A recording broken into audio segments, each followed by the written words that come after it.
जिससे संसार की उत्पत्ति होती है,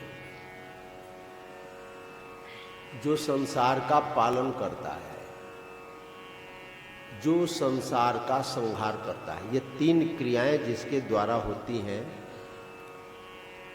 उसको सत्य कहा गया है। यानी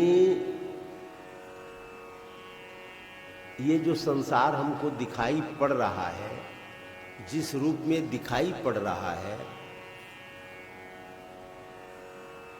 इसका अधिष्ठान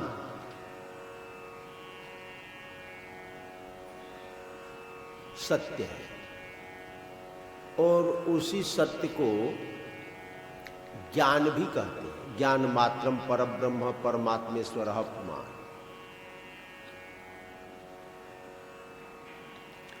यह स्वयं कपिल देव जी ने माँ देवहूति को कहा था कि ब्रह्म कहा जाए, ज्ञान कहा जाए, सत्य कहा जाए, उसका पर्यायवाची नाम है।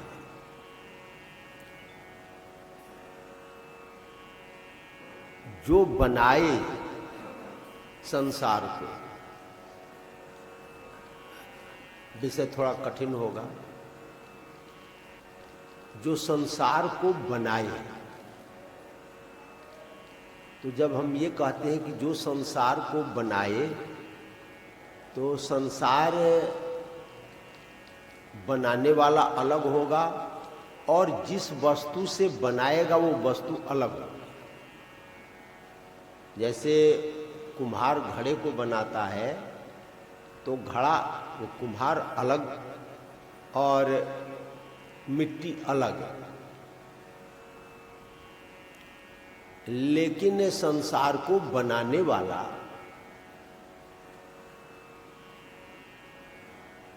क्या अपने से भिन्न किसी वस्तु से संसार को बनाता है? यदि हम चतुश्लोकी भागवत को देखें, अहमेवा समेवाग्रे नान्यत यत् सत्कर्म पश्चादहम यदेत च यो शिष्य स्वस्म्य हम। ईशावास की पंक्तियों को देखें, ईशावास मिदम सर्वम यत्किंच जगत्याम जगत, पहला ही सूत्र है। श्वेताश्वतर को देखें, एको देव सर्वभूतेषु गूढ़ सर्वव्यापी सर्वभूतांतरात्मा, ओम आत्मा वा इदमेकम एवाग्रासित नान्यत किंचन मिशन सक्षत लोकानुसृत जायति, ऐतरीय उपनिषद, पहला ही मंत्र है। वेद उपनिषद ये डंके की चोट पर कह रहे हैं कि एक के अलावा तो दूसरा कुछ है ही नहीं। और यदि हम कहें कि जो बनाया वो अलग है, बनने वाली वस्तु अलग है, तो फिर ये वेद वाक्य खंडित होता है। जो बनाता है वही बनता है, ये संभव है। जो बनाता है वही बनता है, उससे भिन्न तो कोई वस्तु है नहीं। और हम लोगों का तो रोज रोज का अनुभव है। हमने रात में संसार बनाया सपने का, तो जो दृष्टा है, देखने वाला है, उससे भिन्न कोई वस्तु नहीं होती है। कि कोई वस्तु होती है, हम स्वप्न में देखे मकान, तो क्या मकान देखने वाले से भिन्न वस्तु है? हम समुद्र देखे, आकाश देखे, सूर्य देखे, चंद्रमा देखे, नदी पर्वत सब देखे, तो क्या देखने वाले से भिन्न वहां पर ये समुद्र है, पर्वत है, मकान है, हाथी है, घोड़ा है, पुरुष है? कुछ नहीं है। यानी जो देख रहा था वही स्वप्न के संसार के तत्त रूपों में परिणत हुआ है। उसी प्रकार ये जो संसार हमको दिखाई पड़ रहा है, एक ही तत्व भिन्न भिन्न रूपों में हमें प्रतीत होता है। यह संसार केवल प्रतीत ही होता है नहीं। जैसे हमको घड़ा दिखाई पड़ा, तो घड़ा की केवल प्रतीति है, घड़ा है नहीं। घड़े की केवल प्रतीति है तो मिट्टी, और मिट्टी घड़े के रूप में प्रतीत हो रही है। तो ये संसार प्रतीयमान सत्ता माना गया है। संसार प्रतीत हो रही है, संसार हमें दिखाई पड़ रहा है, लेकिन वस्तुतः ये ब्रह्म ही है। भगवान नहीं है। हमसे भिन्न जैसे स्वप्न दिखाई पड़ता है, वैसे ही संसार भी हमसे भिन्न दिखाई पड़ता है। यानी जो बनाने वाला है वही बनने वाला है, और बनाने के बाद पालन करने वाला भी वही है, यानी रक्षण करने वाला भी वही है। और वो किसका रक्षण करता है? स्व का रक्षण करता है। और उसका अभाव, जैसे स्वप्न के संसार का अभाव हुआ तो कहाँ जाता है? जो बनाया उसी में विलीन हो गया। बनाने वाले को पता भी नहीं है कि हमने स्वप्न के संसार को बनाया, उसका पालन किया, उसका संहार किया, लेकिन ये क्रियाएं होती हैं। न होते हुए भी दिखाई, इसको औपाधिक कहा जाता है। यथा जले चंद्रमसः कंपादिश तत्कृतो गुण। जैसे चंद्रमा जल में प्रतिबिंबित है, जल में उसकी छाया पड़ी, तो जल में यद्यपि चंद्रमा की सत्ता नहीं है, लेकिन जल में दिखाई पड़ता है। और हिलते हुए भी हवा चलती है तो जो जल है सरोवर का वो कंपित होता है।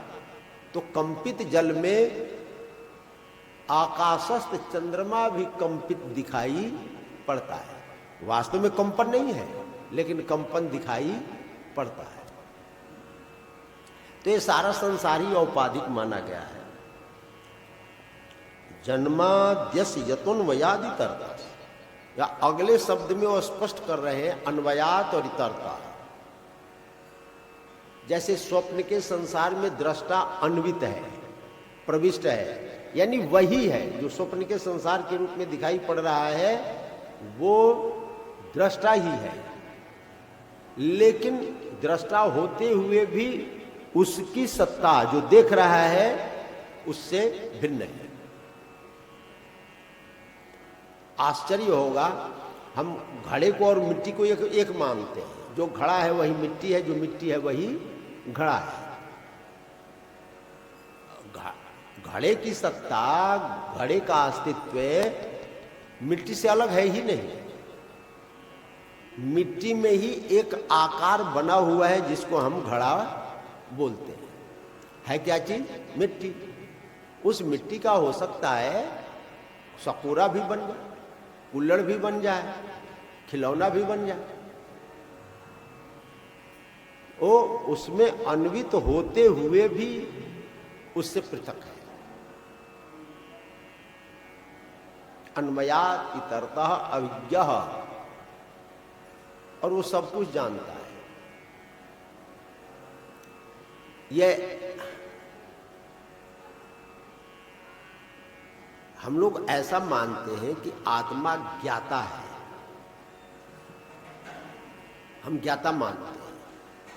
आत्मा को ज्ञाता मानते हैं और आत्मा से जो भिन्न वस्तु है उसको ज्ञेय मानते हैं। वास्तव में आत्मा ज्ञाता नहीं है। आत्मा ज्ञान स्वरूप ही है।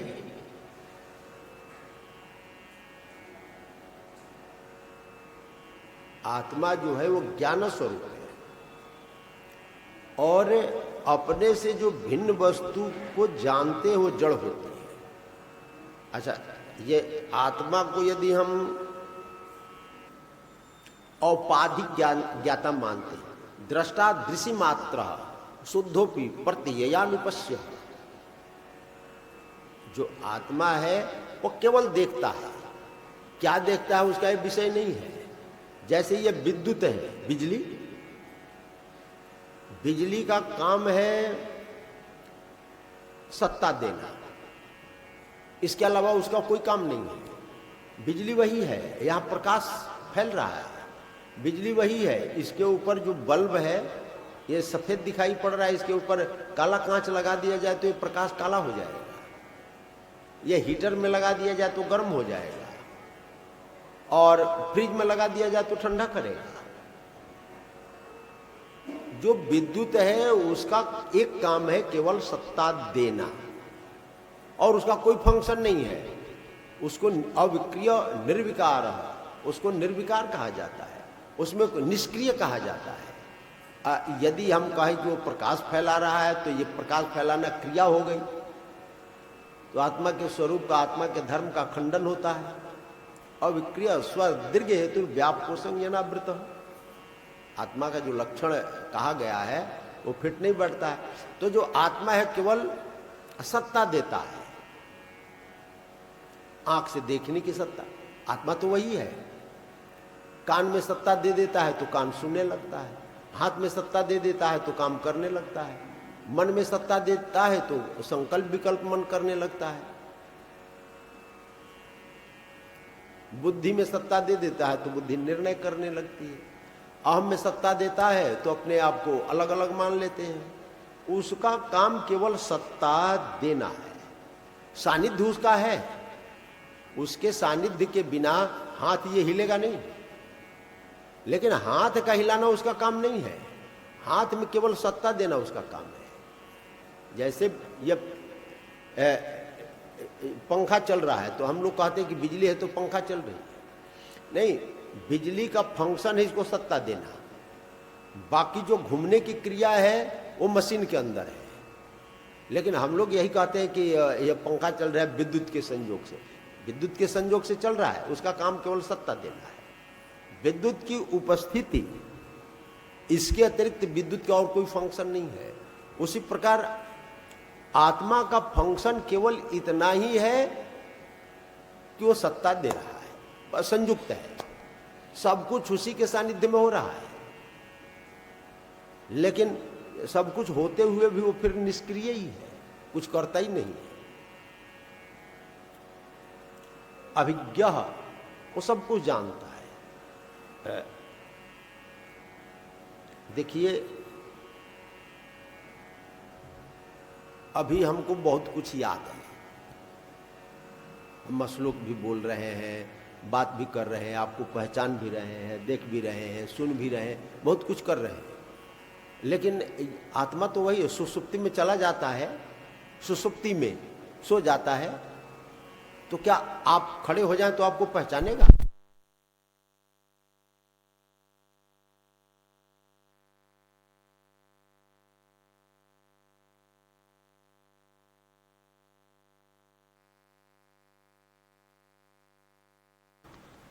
बुद्धि के माध्यम से जानता है, बुद्धि का साक्षी है। यदि हम बुद्धि को ही ज्ञाता मान लें तो वो भी नहीं बनता है। हम सो जाते हैं, सोने के बाद जब जागते हैं तो हम ये कहते हैं कि हम बहुत सुखपूर्वक सोए थे, कुछ पता नहीं पड़ा। कुछ नहीं पता पड़ा ये ज्ञान किसी न किसी को तो है। यानी जो बुद्धि का भी साक्षी है, बुद्धि के सोने की क्रिया को जो जानता है, ये आत्मा सोता नहीं है, कभी नहीं सोता है।